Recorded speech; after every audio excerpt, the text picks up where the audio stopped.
नमस्कार, आपका बहुत बहुत स्वागत है। आप देख रहे हैं एफएनओ जंक्शन। मैं हूं सृष्टि शर्मा और अगले आधे घंटे एफएनओ से जुड़ी तमाम बातें हम करेंगे, जहां पे ये समझेंगे कि आज की भारी बिकवाली को आप कैसे ट्रेड करें। क्या अभी भी ट्रेड के कोई मौके हैं या पूरी की पूरी उम्मीद जो है वो अब छोड़ दी है और राम भरोसे आप फिलहाल मार्केट्स में ट्रेड होते हुए देख रहे हैं। बट ऐसे में देखिए, आप जिस तरीके से गिरावट हावी होती हुई दिख रही है, ना ही सिर्फ इंडेक्स में, जिसमें शुरुआत के बाद एकाएक जो सेलिंग प्रेशर आया, इंडेक्स के लार्ज कैप नाम तो लुढ़के ही, पर इसी के साथ ब्रॉडर मार्केट्स में देखिए 85% से ज्यादा स्टॉक्स जो हैं अभी लाल निशान में ट्रेड कर रहे हैं। तो ऐसे में जो होप्स हैं वो भी टूटती हुई नजर आती हैं और एज ए ट्रेडर खास तौर से स्टॉप लॉसेस हिट होते हैं, चिंताएं बढ़ती हैं। तो ये सभी पर हम चर्चा करेंगे, समझेंगे कि अब आपकी क्या होनी चाहिए रणनीति इस गिरावट में। क्या कोई खरीदारी के मौके ढूंढे या अभी भी मौका है कि सतर्क हो जाएं? क्या गिरावट और भी हावी होगी? हमारे एक्सपर्ट से समझेंगे और शो के दौरान हम ढेर सारे, जहां लॉन्ग बिल्डअप हो रहा है, शॉर्ट बिल्डअप हो रहा है, डेरिवेटिव्स डेटा का चेंज हो रहा है, ये भी समझने की कोशिश करेंगे। पर ये सब में हमें गाइड करेंगे, हमें हेल्प करेंगे हमारे आज के एक्सपर्ट। और स्वागत करना चाहेंगे मैन फ्रॉम मोतीलाल ओसवाल, चंदन तापड़िया का। चंदन जी नमस्कार, आपका बहुत बहुत स्वागत है। समय समय पे हम आपसे गाइडेंस लेते ही रहते हैं। पर सबसे पहले तो जो ये भारी बिकवाली देखने को मिल रही है, चंदन कैसे देख रहे हैं आप बाजारों को? हल्के फुल्की रिकवरी, हल्की फुल्की कहेंगे रिकवरी फिलहाल दोनों ही इंडेक्स में दिख रही है। फ्राइडे तो थोड़ा सा मूड और माहौल खराब हो ही गया है, पर आपको क्या लगता है चंदन, क्या यहाँ से और थोड़ी बहुत रिकवरी आएगी? जी सृष्टि नमस्कार। देखिए, बाजार में लगातार एक प्रॉफिट बुकिंग देखने को मिल रही है। पिछले कुछ दिनों से देखें तो index lower top lower bottom बना रहा है और इसका जो हाई था 26,277 27 सितंबर से, वहां से 2,000 अंकों से ज्यादा की बिकवाली हुई है।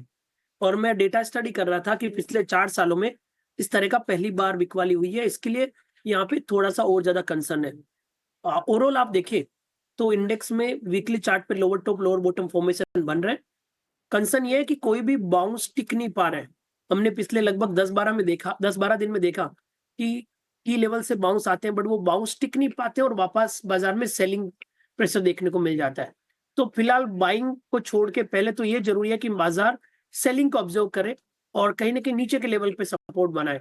But as of now the structure weak है, लोअर टॉप लोअर बॉटम बन रहे हैं।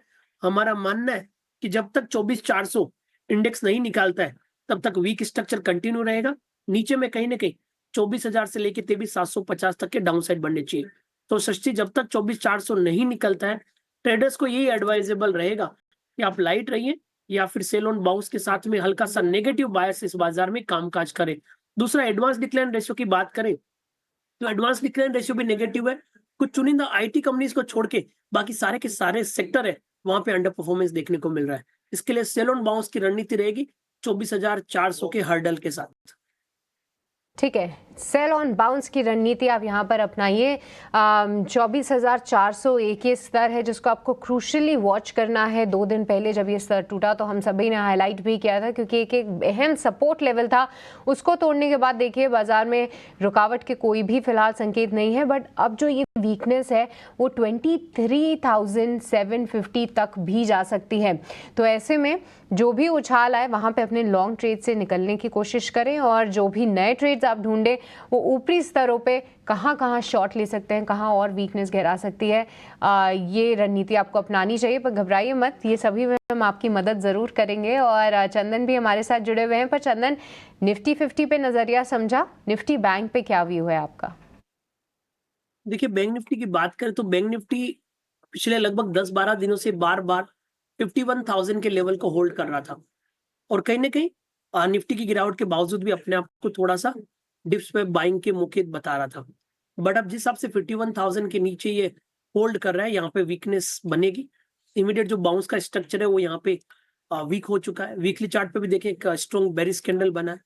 तो अब 51,000 जो पहले सपोर्ट था वही रेजिस्टेंस का काम करेगा।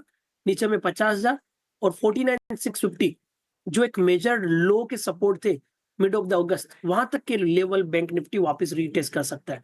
तो जब तक 51,000 के नीचे है, बायस वीक रहेगा, पुराने लेवल है वो रीटेस्ट हो सकते हैं। ऑलराइट, तो यहाँ पे 49,650 तक के लेवल्स आप देख सकते हैं। देखिए मौजूदा लेवल से देखें तो 1000 पॉइंट्स तक की गिरावट आ सकती है, बट इसके लिए जो स्टॉप लॉस लगाना है आपको या ऊपर जो लेवल आपको ट्रैक करना है वो 51,000 का होगा। तो चंदन, ये तो हो गई इंडेक्स की बात, बट आपसे समझना चाहेंगे यहाँ पर कौन से स्टॉक्स आपके फोकस में है? क्या आप भी फिलहाल ऐसे ही स्टॉक्स लाए हैं जहाँ पे सेलिंग का व्यू बनाना है? देखिए, 2 ट्रेड है, दोनों मिक्स बायस के साथ में सृष्टि हम यहाँ पे राय देना चाहते हैं। पहला रहेगा एचसीएल टेक। जैसा कि हम बात कर रहे हैं कि कहीं न कहीं निफ्टी आईटी इस बाजार में थोड़ा-सा एक छुपने की जगह दे रहा है, थोड़ा रेजिलियंस है, डिप्स में बाइंग आ रही है। और निफ्टी आईटी में आप देखोगे कोफोर्ट जैसे काउंटर में स्ट्रेंथ है, या फिर आपका इन्फोसिस नीचे के लेवल पे सपोर्ट ले सकता है। तो मैं यहाँ पे देख रहा हूँ एचसीएल टेक। एचसीएल टेक में स्ट्रेंथ है, हालांकि मोमेंटम नहीं है क्योंकि बाजार पूरा वीक है, बट ओवरऑल स्ट्रेंथ बनी हुई है। 1820 इमीडिएट सपोर्ट का काम करेगा, ऊपर में 1930 तक के टारगेट बनने चाहिए। वहीं बिकवाली में बहुत सारे नाम है। एक मैंने सेलेक्ट किया बीएल, जहाँ पे lower top lower bottom formation बन रहा है। लगभग यहाँ पे 20-22 वीक का एक ब्रेकडाउन देखने को मिला है। मल्टीपल सपोर्ट यहाँ पे टूटे, 267 के स्टॉप लॉस से बिकवाली की सलाह रखेंगे और यहाँ पे डाउन साइड के टारगेट बनते हुए नजर आएंगे। तो मौजूदा लेवल से देखें तो एचसीएल टेक में बाय की सलाह है, वहीं आपकी बीएल में बिकवाली की सलाह है। नीचे में 245 के टारगेट यहाँ पे बनने चाहिए। ठीक है, तो आईटी में आप फोकस कर सकते हैं। एचसीएल टेक में हम कुछ देख भी रहे हैं कि आईटी काउंटर्स थोड़ा सा होल्ड कर रहे हैं, पर जिस तरीके से बिकवाली पीएसयूज पर हावी है, अब शायद बारी है बीईएल की। ऊपरी स्तरों से काफ़ी करेक्ट भी हुआ है ये स्टॉक, पर और वीकनेस गहरा सकती है। यहाँ पर आप एक शॉर्ट ट्रेड ले सकते हैं। इससे स्टॉप लॉस और टारगेट्स जो जुड़े हुए हैं वो आपकी स्क्रीन पर हैं। पर आज इस मार्केट की फॉल में 2 काउंटर्स एफएनओ स्पेस के, जिनमें सबसे ज़्यादा बिकवाली है, उन पर फोकस करेंगे, जहाँ पे इंडसइंड बैंक अब 20% तक की गिरावट दिखा रहा है और साथ ही डिक्सन टेक भी नतीजों के बाद 11% टूटते हुए नजर आ रहा है। मेरे 2 सहयोगी मेरे साथ जुड़ रहे हैं बताने के लिए वजह कि क्यों ये दोनों ही काउंटर्स में इतना प्रेशर है।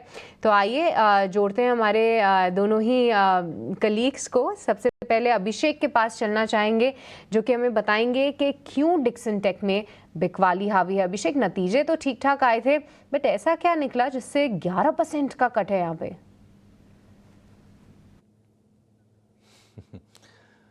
जी बिल्कुल, डिक्सन टेक नतीजे बिल्कुल बहुत ही स्ट्रांग आए थे और कंपनी की तरफ से जो आय का गाइडेंस है वो भी बहुत ही शानदार है। बस एक ही दिक्कत है, शेयर चला बहुत था और ब्रोकरेजेस के उसके बाद जो रिपोर्ट्स आई हैं, रिपोर्ट्स में जो टारगेट आए हैं, टारगेट थोड़े से स्टॉक भाव के आसपास ही थे और उसके चलते हम देख रहे हैं कि मुनाफा वसूली बहुत तेज हो रही है शेयर में। साल भर में करीब करीब 2.5 गुना ये शेयर हो गया था डिक्सन टेक का। लेकिन आज की बिकवाली में अगर हम मार्केट कैप की बात करें तो करीब करीब उसमें से 8 से 10 हजार करोड़ रुपए आज साफ हो गए हैं। आज मजबूत नतीजों के दम पर शेयर की शुरुआत ही मजबूत हुई। 15,900 का हाई बनाया शेयर ने, उसके बाद शेयर में गिरावट शुरू हुई और रिकॉर्ड ऊंचाई से शेयर करीब अब 16% नीचे आकर कारोबार कर रहा है। हालांकि IT hardware, component manufacturing, in segment को लेकर ब्रोकरेजेस का जो भरोसा है वो बरकरार है। ब्रोकरेजेस की कमेंट्री में किसी तरह कोई नेगेटिव चीज नहीं है। यही नहीं, ओपन सेल मैन्युफैक्चरिंग को लेकर भी कंपनी ग्लोबल टाई अप करने को लेकर विचार कर रही है।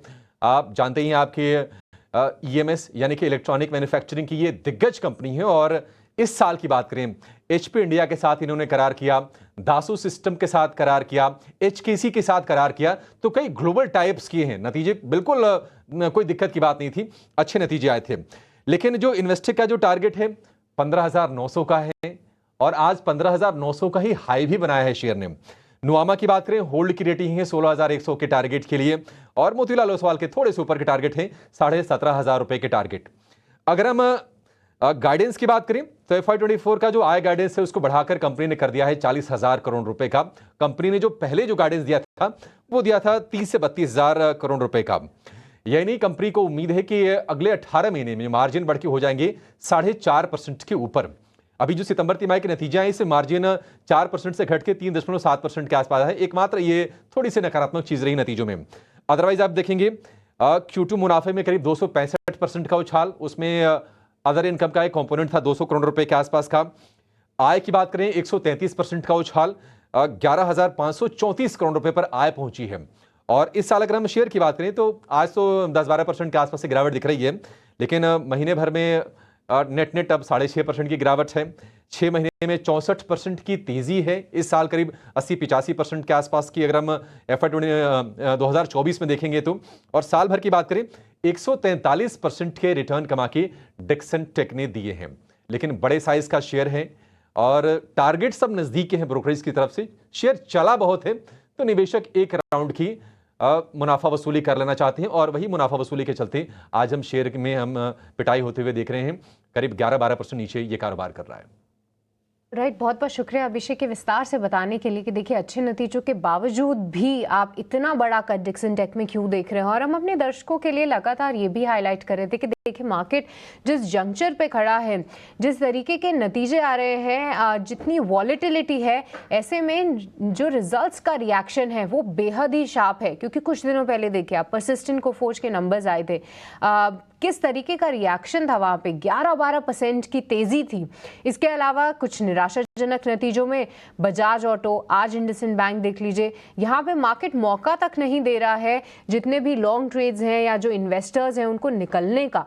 इतने बड़े कट्स के साथ आप रिएक्शंस देख रहे हैं। पर चलिए फोकस करते हैं इंडसइंड बैंक पे भी। नतीजे खराब आए, ब्रोकरेजेस ने डाउनग्रेड भी किया, बट ऐसा क्या था कि 20% का कट रहा इंडसइंड बैंक में? ये समझाने के लिए हमारे साथ गौरव जुड़ चुके हैं। गौरव बताइए। जी हाँ, तो अगर हम इंडसइंड बैंक को देखें तो एक तेज़ गिरावट हमें देखने को मिली थी और इसके मेन रीज़न ये है कि कहीं पे अगर हम नंबर्स की बात करें सेकंड क्वार्टर की तो अनुमान से कई ज़्यादा नीचे ये नंबर्स जो है हमें देखने को मिले थे। और इसमें मेन सबसे बड़ा अगर बात करें तो नेट इंटरेस्ट मार्जिन्स की, जो कि 4% लेवल पे गया है। 17 बिप्स का एक सीक्वेंशियल फॉल जो है हमें देखने को मिला था। और इसी के बाद मेन कंसर्न जो है वो आता है आपके MFI बुक पे, जो कि माइक्रो फाइनेंस बुक है। यहाँ पे अगर हम बात करें तो क्रेडिट कॉस्ट की अगर बात करें तो 2% से भी ज़्यादा क्रेडिट कॉस्ट हुआ था। हालांकि बैंक ने इस क्वार्टर में कहीं पे 500 करोड़ का प्रोविजंस लिया था कंटिजेंट प्रोविजंस में, और इसके चलते हुए कहीं पे क्रेडिट कॉस्ट एलिवेटेड दिख रहा है। बट अगर हम इस नंबर को भी हटा दें तो भी ये जो क्रेडिट कॉस्ट है वो 1.5% पे चला गया है। MFI के चलते हुए कहीं पे स्लिपेजेस में भी काफ़ी ज़्यादा एक अपटिक जो है वो देखने को मिला था, और वही एक सबसे बड़ा कंसर्न जो है वो बैंक के लिए अभी फिलहाल के लिए देखने को मिल रहा है। इसके अलावा अगर हम बात करें बाकी प्रॉफिटेबिलिटी की तो कहीं पे 40% का फॉल जो है हमें प्रॉफिटेबिलिटी में देखने को मिला था। एसेट्स की अगर बात करें तो वहाँ पे बैंक का कहना यह है कि कहीं पे जो अनसिक्योर्ड बुक है वहाँ पे एक स्लो डाउन हमें देखने को मिला, और इसके चलते हुए कहीं पे नेट इंटरेस्ट मार्जिन्स में फॉल देखने को मिला था। बट आगे जाके जो आउटलुक है वहाँ पे भी एक वीकनेस बैंक की तरफ से देखने को मिला था। उन्होंने कहा है कि जो 18 to 20% का ग्रोथ रेट था जो बैंक में पहले था वो इस साल में आना काफ़ी ज़्यादा मुश्किल है, और इसके चलते हुए कहीं पे एक ग्रोथ कंसर्न जो है वो भी हमें देखने को मिला था। आगे जाके इन सब के चलते हुए अगर हम ब्रोकरेजेस की माने तो वहाँ पे भी एक काफ़ी बेरिश व्यू हमें ब्रोकरेजेस की तरफ से मिला था।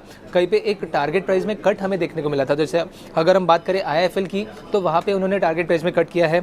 इसी के बाद अगर हम बात करें इन्वेस्टेक की तो वहाँ पे भी टारगेट प्राइस कट किया था। नुआमा की अगर बात करें तो वहाँ पे उन्होंने डाउनग्रेड भी किया रेटिंग, और इसी के साथ साथ टारगेट प्राइस जो है वो कट करके 1290 रुपीज़ का दिया था, जो कि पहले 1690 का था। तो एक शार्प कट जो है वो हमें देखने को मिला था, क्योंकि ब्रोकरेज से कहीं पे EPS में भी एस्टिमेट्स में कट किया है। और आखिर में अगर हम बात करें नोमुरा तो वहाँ पे भी एक शार्प कट हमें देखने को मिला था, जो कि पहले 1580 रुपये का टारगेट था वो 1220 रुपीज़ का किया है। तो दोनों तरफ से बैंक की तरफ से भी एक वीकनेस देखने को मिला और ब्रोकरेजेस की तरफ से जो व्यू था वहाँ पे भी एक वीकनेस देखने को मिला, और इसी का रिजल्ट अगर हम बात करें इंडसइंड बैंक के शेयर प्राइस की तो एक शार्प फॉल आज के दिन में देखने को मिला है। बट आगे जाके ये परफॉर्मेंस कैसे रहेगा ये देखना काफ़ी ज़्यादा ज़रूरी रहेगा। बिल्कुल, कमेंट्री तो आई बट आगे के परफॉर्मेंस पर नज़र ज़रूर रहेगी। पर शुक्रिया गौरव ये पूरी जानकारी देने के लिए कि क्यों आज एकाएक 20% तक का कट जो है इंडसइंड बैंक में देख रहे हैं। बहुत बहुत शुक्रिया। आज तो सभी काउंटर्स में भारी बिकवाली ही हो रही है। कुछ एक सेलेक्ट काउंटर्स ही हैं जहाँ पे आप देखिए कुछ एक फार्मा के नाम जो कि इस गिरते बाजार में ऊपर आते हुए दिख रहे हैं। आज FMCG अपने आप को होल्ड कर रहे हैं, तो क्लियरली डिफेंसिव जो है शिफ्ट ले रहे हैं, वहाँ से थोड़ा सा सपोर्ट ज़रूर है। पर जैसा कि हम थोड़ी बहुत रिकवरी की भी बात कर रहे थे वो फिर से एक बार फिजल आउट होते हुए दिख रहे हैं, क्योंकि निफ्टी 50 अब फिर से एक बार डेज लो पे आता हुआ 260 अंकों की यहाँ पे गिरावट है। पर चंदन भी हमारे साथ बने हुए हैं, उनसे भी चर्चा जो है हम एक बार आगे बढ़ाएंगे।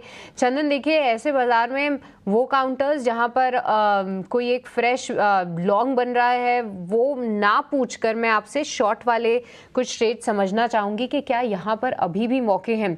एक स्टॉक जो कि मेरे रडार पे आ रहा है वो है HPCL का। क्योंकि यहाँ पे देखिए कुछ एक फ्रेश शॉर्ट्स भी आ रहे हैं और आज जो है BPCL के नंबर्स भी हैं। तो आमतौर पे जब कुछ नंबर्स के रिएक्शन आते हैं, कुछ एक चीज़ें ऑलरेडी फैक्टर्ड इन होने लगती हैं, ऐसे में HPCL आप कैसे देख रहे हैं चंदन? क्योंकि मुझे याद है जब ये 400 के पार निकला था तो कई सारे एक्सपर्ट्स इसको पसंद कर रहे थे, पर जहाँ से अब ये पलटी खाया है तो ऐसे में क्या लॉन्ग्स फंसे हुए हैं, क्या उसके चलते थोड़ा और प्रेशर आ सकता है? बिल्कुल सृष्टि जी, HPCL ने मल्टीपल टॉप फॉर्मेशन बनाए हैं डेली चार्ट पे। 450 से 455 पे 3 बार हर्डल लिया है पिछले लगभग 1.5-2 महीने की बात करें। मल्टीपल सपोर्ट जो इसके जो हो रहे थे वो 390-95 के आसपास हो रहे थे, अब डिसाइसिवली वो तोड़ रहा है। तो कहने के स्ट्रक्चर वीक है, शॉर्ट्स के बिल्टअप बन रहे हैं। 391 इमीडिएट हर्डल है और 391 के हर्डल से नीचे में लगभग 365 तक के डाउन साइड में यहाँ पे ओपन हो सकता है। ऑल राइट, तो HPCL यहाँ पे देखिए अपने मल्टीपल हाइज बनाने के बाद अब ये फिर से अपने प्रीवियस लोज को टेस्ट कर रहा है। 380 को भी अब ये ब्रेक करने के उस पे आ चुका है कागार पे। पर चलिए यहाँ पे 365 के लेवल्स को आप ध्यान में रखिए। 391 का स्टॉप लॉस लगाना है तो रिस्क रिवॉर्ड के हिसाब से भी काफ़ी फेवरेबल है। पर चंदन, इसी के साथ आपका बहुत बहुत शुक्रिया करना चाहेंगे आज हमारे साथ जुड़ने के लिए। एक्चुअली आज थोड़ी से समय और रिजल्ट सीजन्स को हमको हाईलाइट करना था, इसके लिए हम बहुत ज़्यादा आपसे कॉल्स नहीं समझ पाए, पर बहुत बहुत शुक्रिया अपना वक्त देने के लिए। Thank you. पर चलिए इसी के साथ इस शो को यहीं पे समाप्त करते हैं। मुझे और इस टीम को दीजिए यहीं पे इजाज़त, पर आप कहीं मत जाइएगा क्योंकि ब्रेक के उस पार इचिना स्वदेश पे मार्केट से जुड़ा पूरा एक्शन ऐसे ही बरकरार रहेगा। नमस्कार।